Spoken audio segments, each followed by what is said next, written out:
अहो विक्रांत सर माझा फोन सतत कट करतायत. मीटिंग मध्ये वगैरे असते. अहो मी किती वेळा फोन केलाय त्यांना, त्यांनी असं.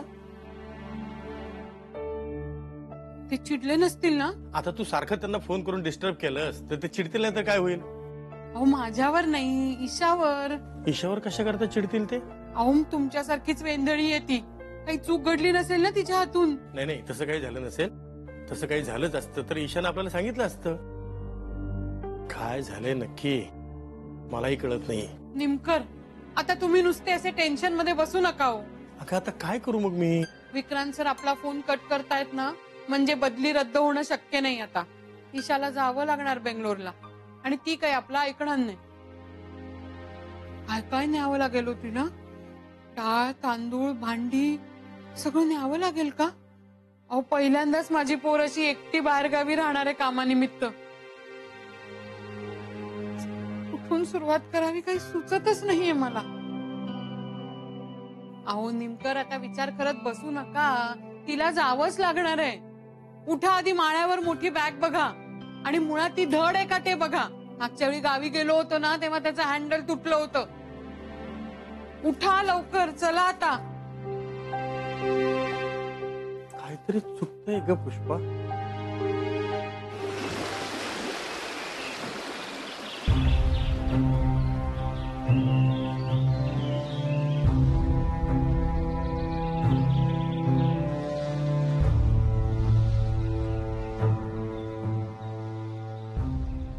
तू तिला बुके न देता निघून का आलास?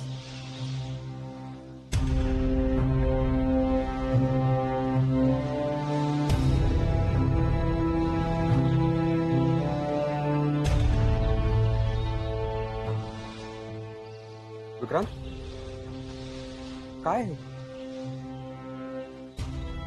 तुम्ही एकमेकांसमोर नाही आलात. ती हरली, तिने तिच्या नशिबाचा कौल स्वीकारलाय, ती चालले बेंगलोरला. मग आता तुझा काय प्रॉब्लेम?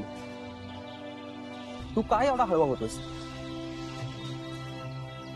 ती हरली नाही विलास.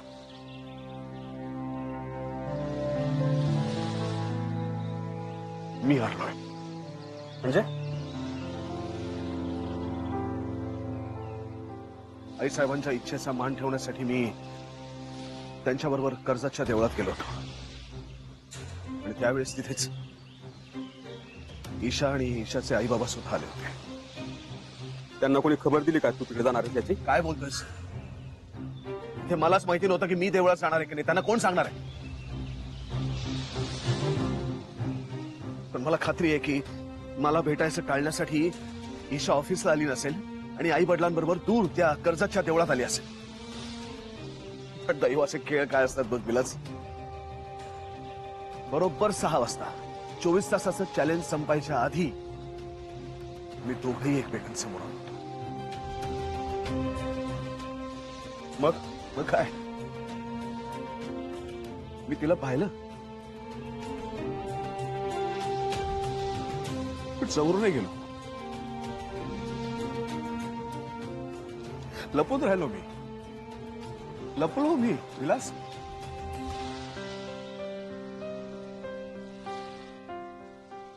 माझ्या नशिबाच्या विरुद्ध गेलो.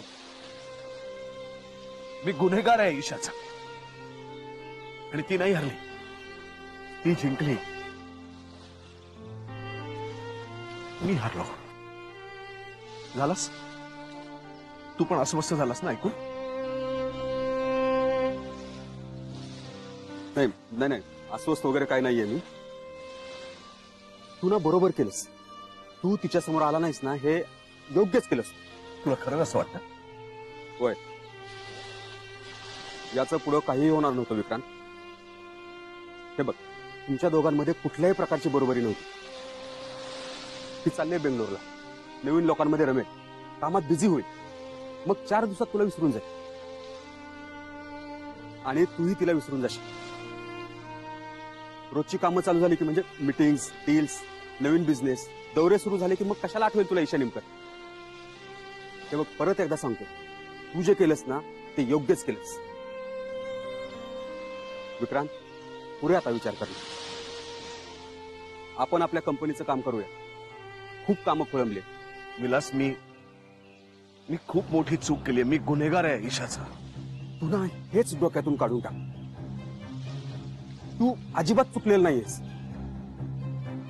तुमच्यात फक्त आकर्षण होतं विक्रांत, बाकी काही नाही. तू नाही ना तिच्या समोर आलास, आणि यापुढेही तिला हे अजिबात कळू देऊ नकोस. ती जाईल बेंगलोरला, आणि हेच तुमचं नशीब आहे.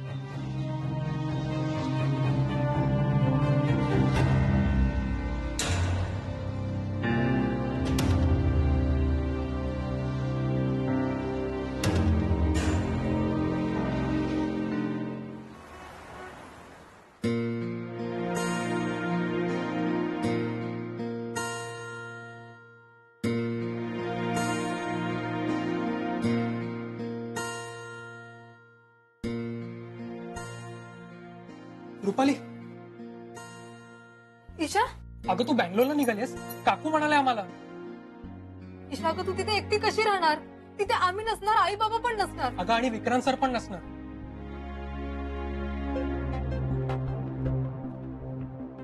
विक्रांत सरांची तर इच्छाच नाही ना माझ्या आयुष्यात असण्याची. त्यांच्या दृष्टीने तरी खूप चांगली गोष्ट आहे की मी जाते. ईशा अगं तू अशी काय बोलतेस? तुमची भेट झाली नाही याचा दोष तू विक्रांत सरांना देऊ नकोस. ईशा, नशिबावर अवलंबून राहायचा सर्वस्वी निर्णय हा तुझा होता. अगं मी म्हणत होते त्याप्रमाणे जर ऑफिसला गेली असतीस ना तर विक्रांत सरांनी तुझी भेट झाली असती. अगं कदाचित तू समोर यावीस म्हणून विक्रांत सर दिवसभर ऑफिसमध्येच असतील, पण तू मात्र मुद्दामून देवळात गेलीस. नाही रुपाली, विक्रांत सर ऑफिसमध्ये नव्हते. ते त्याच देवळात आले होते ज्या देवळात मी गेले होते.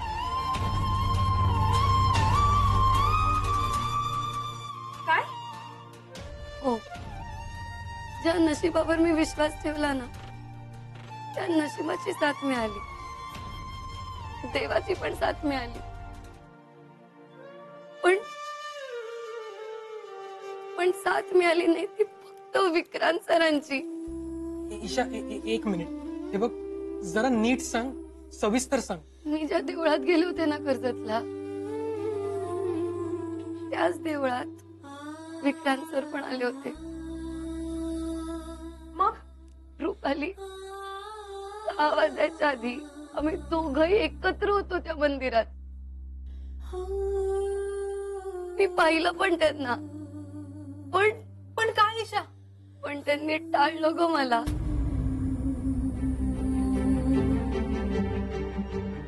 माझ्या प्रेमाला दैवाची साथ मिळाली. पण रुपाली,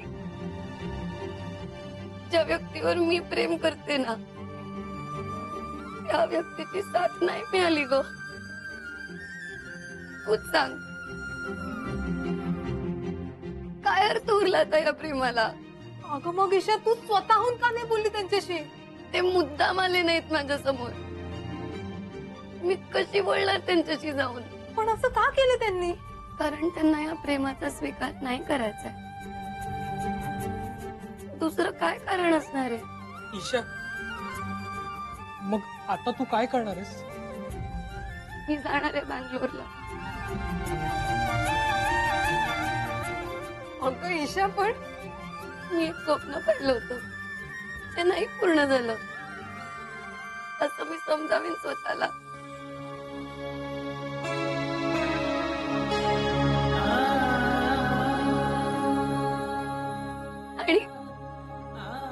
आणि मी जगेन पुढचं आयुष्य.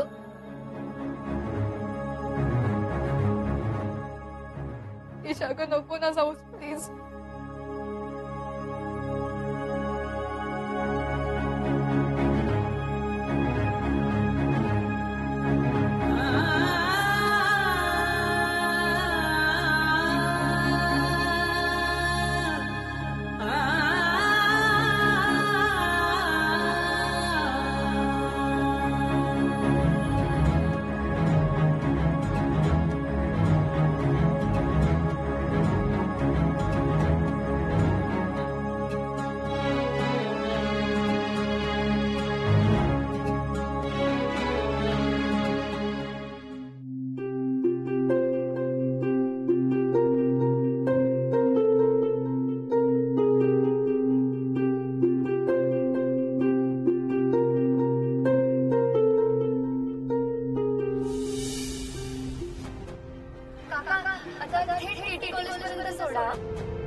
करावं.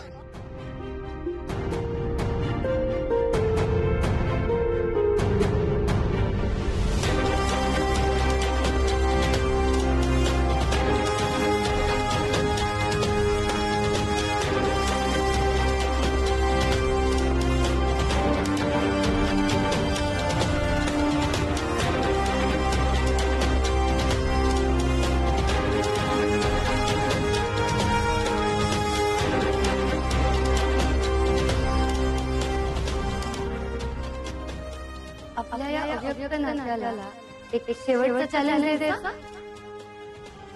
काय तर पुढच्या 24 तासात आपण स्वतःहून एकमेकांना भेटायचं नाही आणि एकमेकांशी संपर्कही साधायचा नाही.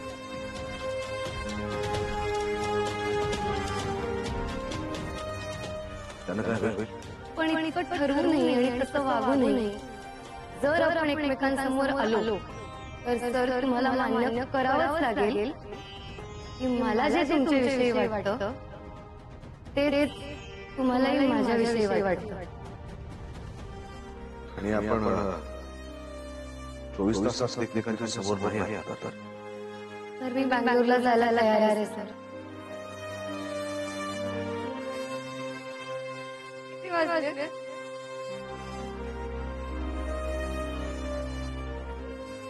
आता 6 वाजता आले. चल लवकर, उशीर होतो आपल्याला. चल चल चल लवकर चल.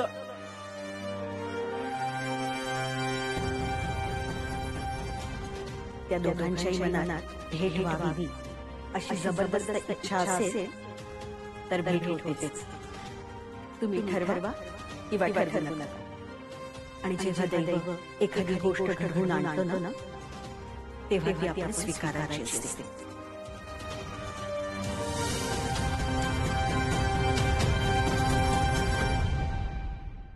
अजूनही विचार करून सांग बाळा. मी किंवा आई कुणीही येऊ ग तुझ्या बरोबर. नको बाबा, तुम्ही खरंच काळजी नका करू. हे बघ बाळा, मी ब्रश, पेस्ट, साबण, शॅम्पू सगळं दिलेलं आहे. हा, डाळ तांदूळ दिलंय, ज्वारीचं पीठ दिलंय छोट्या छोट्या पिशव्यांमध्ये. म्हणजे तिथे गेलीस ना की पंचायत नको व्हायला. तुझे सगळे कपडे भरलेत, तुझं पांघरून भरलंय. अजून काही राहिलंय का? नाही आई, आणि जर काही लागलं तर मी घेईन. तू खरंच नको एवढी काळजी करूस. अगं काळजी कशी नको करू ग बाळा. एकतर अशी घाईघाईत निघाली, ते सुद्धा एकटी परगावी. कशी काळजी नको करू मी. प्रमोशन म्हणे, हे असं असतं का घाईघाईत प्रमोशन?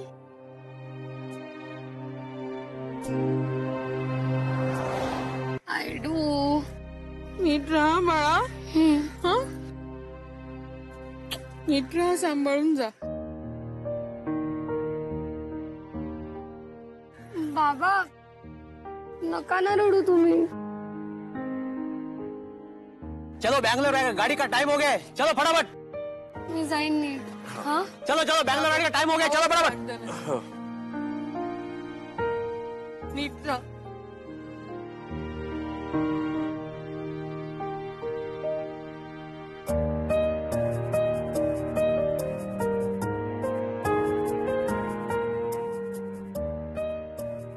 सांभाळून जा ग. हो आई.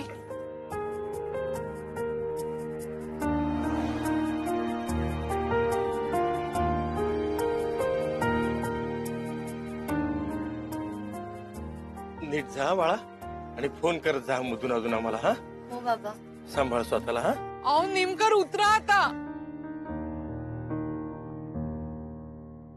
नीट जा ग, फोन कर.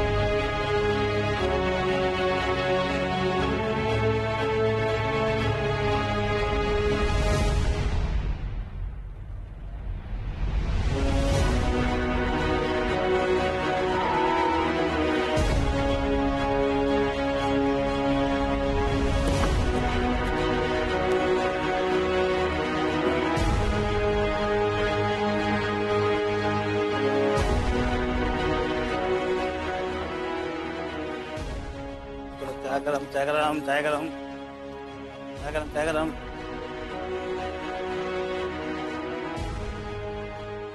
बंगलोरची बस आत्ताच गेली. आत्ता गेली? हो. रावल्या,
थांब रे.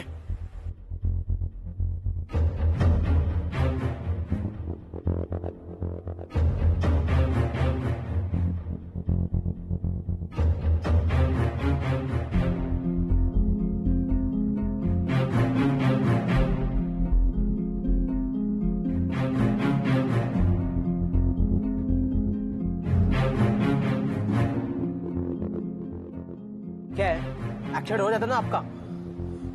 ईशान इनका क्यों मिलने गए? ठीक है.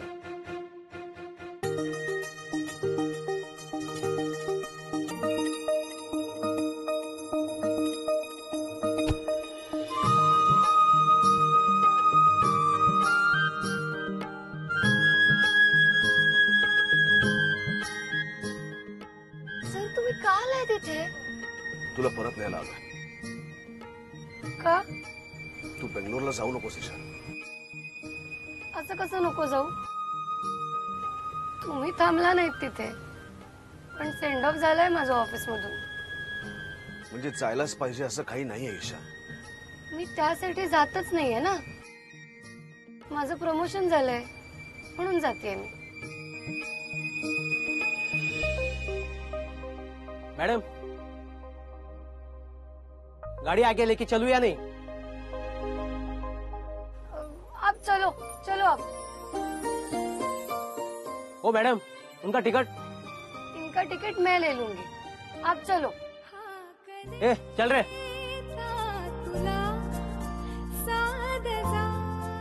Sorry sorry.